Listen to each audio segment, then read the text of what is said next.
Don't forget that you're not my first choice, just the reliable one, she said during a fight. I said okay, and the fight ended. She thought she'd won. I moved out 3 days later while she was at work leaving a note. Now you're not my first choice either, or my second. Hey viewers, before we move on to the video, please make sure to subscribe to the channel and hit the like button if you want to see more stories like this. And if you have your own story to share, send it to me. My contact info is in the description below. I'd love to feature it in an upcoming video. Thanks. Hey Reddit, I've been lurking here for ages reading all those wild relationship stories, but I never thought I'd have one of my own to share. This happened about a year ago, and honestly, it still feels surreal sometimes. But with the holidays rolling around again, I figured it was time to get it off my chest. Maybe it'll help someone else spot the red flags sooner than I did. Buckle up. This one's got betrayal, quiet exits, and some seriously ironic karma. I'll try to keep it straightforward, but fair warning, it's a bit long. A little background first. I'm Ryan, 32 now, working in software development for a mid-sized tech firm. Steady job, decent pay, nothing flashy, but it lets me pay the bills and save a bit. I met Emily about 5 years ago through mutual friends at a barbecue. She was this vibrant, outgoing type, always the life of the party with big dreams of climbing the corporate ladder in advertising. Me, I'm more the reliable guy in the background, making sure everyone's got a drink and the grill doesn't catch fire. We hit it off surprisingly well. Opposites attract, right? Things moved fast. Within a year, we were living together in a cozy apartment downtown. I was all in from the start. Loyal, committed, the whole package. I supported her through everything. When she lost her job 2 years in because her agency downsized, I covered rent and bills without a second thought. We're a team, I'd say. I even turned down a promotion that would have meant relocating to another state because she was just starting a new gig and didn't want the upheaval. Looking back, that was a sacrifice I made without hesitation. Picturing a future with her. Maybe marriage, kids, the works. Flashback to one night during her unemployment slump. She was curled up on the couch, tears streaming, and I held her, promising, "We'll get through this. I've got your back." She'd smile through the sniffles and say I was her rock. Felt good, you know, like I was building something real. But over time, cracks started showing. Emily had this habit of comparing me to her exes, especially this one guy, Connor. He was her first love from college. Charismatic, adventurous, the type who'd whisk her off on spontaneous road trips. Never mind that he'd cheated on her back then and left her heartbroken. She'd bring him up casually, like during movie nights. Connor would have loved this thriller. He was always up for anything exciting. At first, I brushed it off as nostalgia, but it escalated. She'd stay out late with work friends, her phone buzzing at odd hours. I'd ask gently and she'd snap. "You're being paranoid, Ryan. Not everyone's life is as predictable as yours." Internally, it gnawed at me. I'd lie awake, replaying those comments, feeling this knot of confusion and hurt. Was I really just the safe option, the backup plan? I trusted her, or at least I wanted to. But the signs piled up. Perfume that wasn't hers lingering on her clothes, vague excuses about networking events. I didn't snoop. That's not my style. Instead, I tried to step up, planning surprise dates, even suggesting we take that trip she always talked about, but she'd dismiss it. Maybe later, work's crazy. The vulnerability hit hard in those quiet moments alone, staring at the ceiling, wondering if I was enough.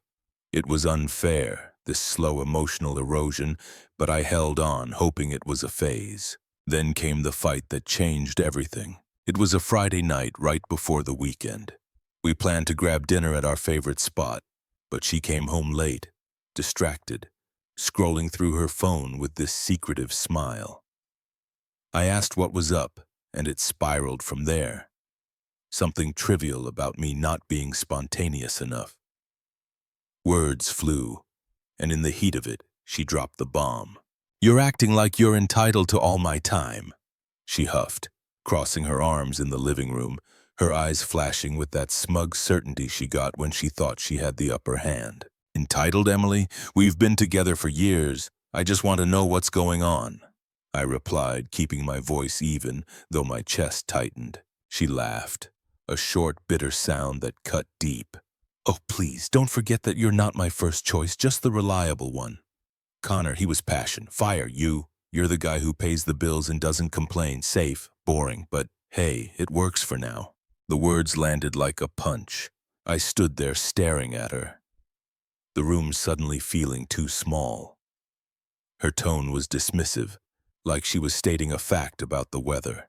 Smug, almost proud of how cleverly she'd twisted the knife. No remorse, just this entitled justification. "Everyone has a past, Ryan. You should be grateful I'm here at all." I felt the confusion swirl. Vulnerable, exposed, like all my efforts had been a joke to her. But instead of yelling or begging, something clicked. Calm washed over me.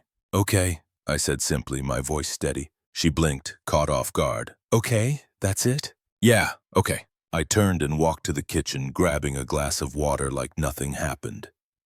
The fight ended right there. She smirked, probably thinking she'd won, that I'd back down like always. She grabbed her jacket and muttered something about needing air, slamming the door behind her. That night, I didn't sleep much. Her words echoed, not my first choice. It confirmed what I'd suspected. Texts I'd glimpsed earlier that week, late-night calls she brushed off as old friends. Connor was back in the picture, or maybe never left. Emotional betrayal at minimum, probably physical too. The hurt was raw. This sense of being undervalued, discarded without a real fight. I sat on the couch in the dark, replaying our good times. Flashback to our anniversary last year when I surprised her with tickets to a concert, her laughing and hugging me tight. "You're the best," she'd said. Then now, just reliable. But I didn't confront her, no dramatic scene. Over the next 3 days, while she acted like everything was fine, smug in her perceived victory, I planned. Saturday, I scouted a short-term rental online, a simple studio across town. Sunday, I packed essentials quietly, clothes, laptop, a few books, nothing she'd notice missing right away. I arranged to work remotely for a week, citing personal reasons. Internally, the confusion lingered. Why me? Why after all I'd given? But it shifted to resolve. This wasn't fixable. She saw me as a backup. I deserved better.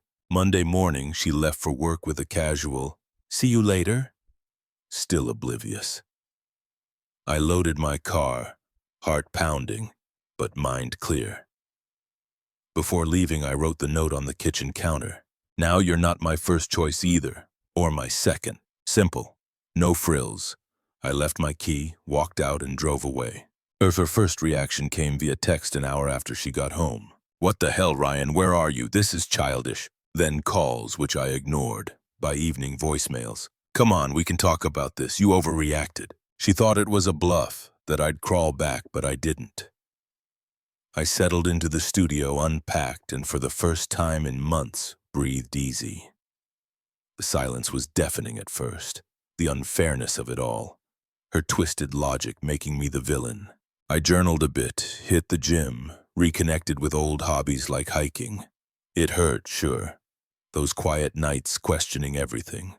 But I sat with it. No rushing to fix things, dignity over drama. Mutual friends reached out, confused. "Emily says you just vanished. What happened?" I kept it vague. We grew apart. Some sided with her initially, feeding her narrative that I was unstable. Her family, a toxic bunch, always enabling her, left messages too. "Man up and come back, she's upset." I blocked the noise, focusing inward. The emotional middle dragged. That limbo of processing betrayal without lashing out. It built character, though. Slowly, vulnerability gave way to clarity. I wasn't the problem. That's when things got interesting. Or rather, when karma started whispering in the background. But before the downfall, there was the silence.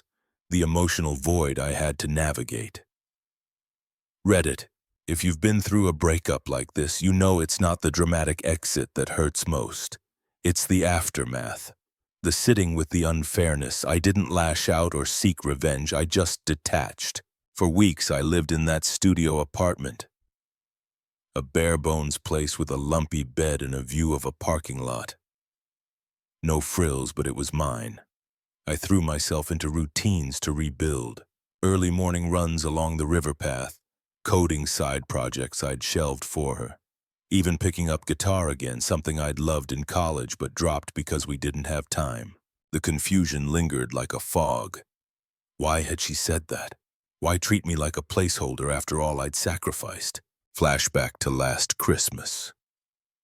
I'd scraped together savings for a necklace she'd eyed online, wrapping it with care. Her eyes lit up when she opened it, pulling me into a kiss. "You're so thoughtful, Ryan. I don't deserve you." Now those words felt mocking. The betrayal wasn't just emotional. It was the manipulation. The way she'd kept me hooked as her safety net while eyeing Connor. I pieced it together from snippets. Mutual friends mentioned seeing her out with him weeks before the fight. Late nights at work were probably dates. It stung. This realization that I'd been the fool, loyal to a fault while she played both sides. But I didn't beg or confront. Dignity meant silence. I ignored her escalating texts. "Brian, this is ridiculous. Come home." Then angrier. "Fine, keep your stuff. I don't need you." Her smugness seeped through even digitally, like she expected me to crack. Mutual friends trickled in with messages, some neutral, others echoing her toxicity. One buddy, Mike, called, "Dude, Emily's spinning this like you're the one who bailed without reason. Says you overreacted to a fight." I kept responses short. "It's done." Her sister texted too. "All entitled. Family's worried. You owe her an explanation." Blocked. The unfairness built. Why was I the villain for walking away from disrespect? I sat with it during solo hikes, the trail crunching underfoot, mind racing through the hypocrisy. Her twisted logic. I was reliable, but that made me boring. No, it made me valuable. Something she didn't appreciate until too late. Internally, the shift happened gradually. Vulnerability faded. Clarity emerged. Therapy helped. A neutral online session where I unpacked the hurt without drama. "You're not defined by her choices," the counselor said. I started thriving quietly, landed a remote freelance gig that paid better, reconnected with old friends who drifted during our relationship. One weekend, I drove out of town for a solo camping trip. Tent pitched under the stars, no phone signal. It was liberating, this emotional space. No more walking on eggshells. The middle dragged. Sure. Nights of replaying her words, feeling discarded like yesterday's news. But it deepened the arc. I wasn't rushing to win. I was building. By month 2, her attempts tapered off. She posted vague social media updates about new beginnings with Connor. All smiles. Friends reported she seemed happy, smug even. "She's moved on," one said. Fine by me. I was too. Then karma hit. And it hit hard. Realistic. Earned, without me lifting a finger. It started with whispers from our shared circle. Mike, the same buddy, messaged me out of the blue. "Hey man, you might want to know." Things blew up with Emily and Connor. Turns out Connor was exactly who I'd suspected. Charismatic on the surface, but unstable underneath. He'd swept her off her feet with promises. Weekend getaways, fancy dinners. But it was all a facade. He was drowning in debt from bad investments, using her as a crutch. She'd moved in with him quickly, posting about their adventurous life. But cracks showed fast. First the abuse, not physical but emotional. Controlling her schedule, isolating her from friends. She complained to mutuals about his jealousy, how he'd flip out over nothing. Then the cheating. Connor got caught with an ex right in their apartment. Emily walked in on it. Apparently the fallout was messy. Screaming matches that spilled into her work life. She was in advertising, remember? Drama like that doesn't stay private. Clients heard rumors and her performance tanked. She got let go a month later. Restructuring, they called it, but everyone knew it was the distractions. Broke and humiliated, she crashed on a friend's couch, her new beginnings unraveling into isolation. Friends who defended her started distancing. She's toxic, one admitted to me, always playing victim. Her family enabled it at first, but even they backed off when bills piled up. The irony was poetic. She discarded me as just reliable, chasing excitement with Connor. Now he discarded her like a used ticket, leaving her with nothing. She became irrelevant in her own circles. Jobless, friendless, scrolling through old photos of us. I heard it all secondhand. No gloating on my part. It felt earned, justice. Not over the top, just the natural consequence of her choices. Her reputation tanked too. Social media posts deleted after backlash.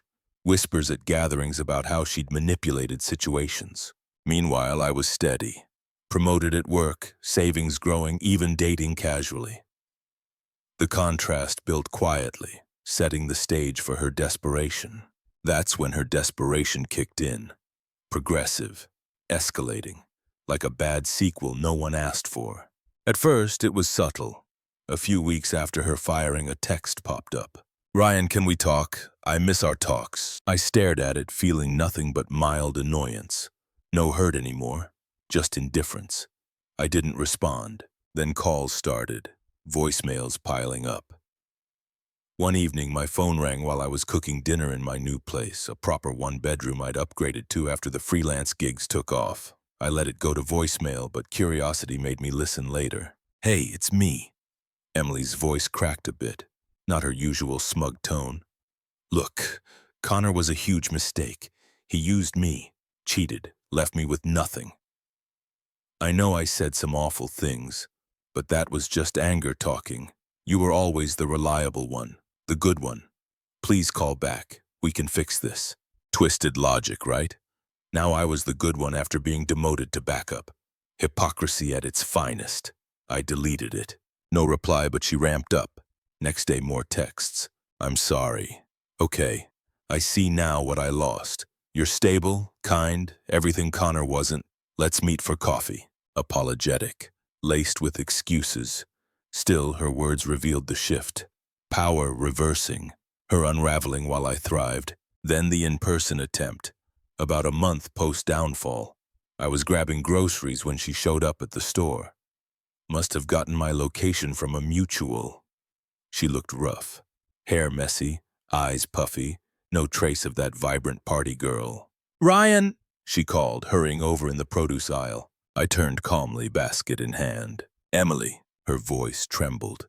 Desperate now. "Please hear me out. I was wrong. So wrong. Connor turned out to be abusive, controlling everything. He isolated me, cheated with his ex. I lost my job because of the stress. Clients bailed. I'm crashing on Lisa's couch, scraping by on freelance that's drying up. But you were my rock. I realize that now. Can we try again? I'll change." I set down an apple, voice firm and even. "No," she blinked, face flushing. "What? After everything?" I said, "I'm sorry. You owe me a chance. You just left with that note like I meant nothing." The entitlement boiled over. "You made your choice, Emily. Connor was the passion. I was just reliable, remember? But that was a fight. People say stupid things. You're being cruel now." I shook my head, no emotion. "I'm being done. Good luck." I walked away, her calling after me, but I didn't look back. It didn't stop. She got toxic friends and family involved. Her sister ambushed me with a call. "Emily's a mess because of you. She cries every night. Be a man. Forgive her. Family sticks together." Blocked. A guy friend, Tom, messaged. "Dude, she's desperate. Connor wrecked her. Abusive texts. Drained her savings. Give her closure at least." I replied curtly. She had her closure with that first choice line. Even her mom emailed. All unpleasant. "You've humiliated her enough. Come back or you're no better than Connor." The pressure was unreal. Their toxicity mirroring hers. Enabling, demanding no accountability. By now, her attempts turned angry.